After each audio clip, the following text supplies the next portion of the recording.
So now I want to show you how to combine cells. So let's just copy these that we just split. Now supposing we wanted these back again.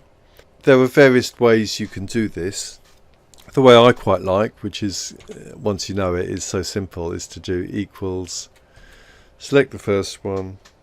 Now we also want to add a space, so we do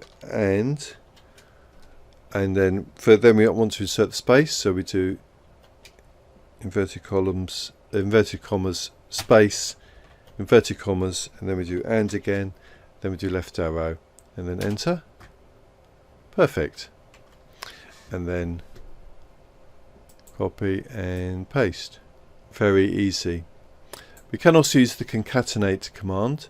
So with regarding the space, I don't think the concatenate command works with that. So the way we would do that is to left click there, right click, left click the word insert, and put a space there. So to put a space, put single inverted comma there, and then space bar. And then if I click on that, you can see that there's a space now, because there's a space between the flashing vertical line and the single inverted comma. Press enter.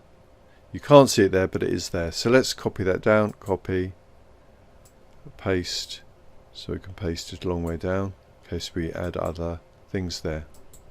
So now we can use the concatenate command. So press the function. It is there in my list. It probably won't be on yours, so let's just type it here. Concatenate. OK, and then it gives you these options, so let's do OK. And what we want to do is to concatenate these three text strings, the middle text string just being a space. So click on John. Text 2 is that one, B2 the space, B1 I mean.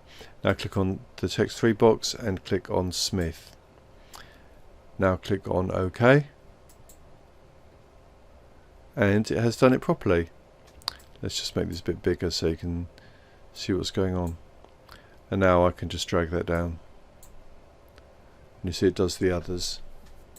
So these both do exactly the same thing. It just is preference really which one you use. I got used to using this ampersand one, but that works just as well.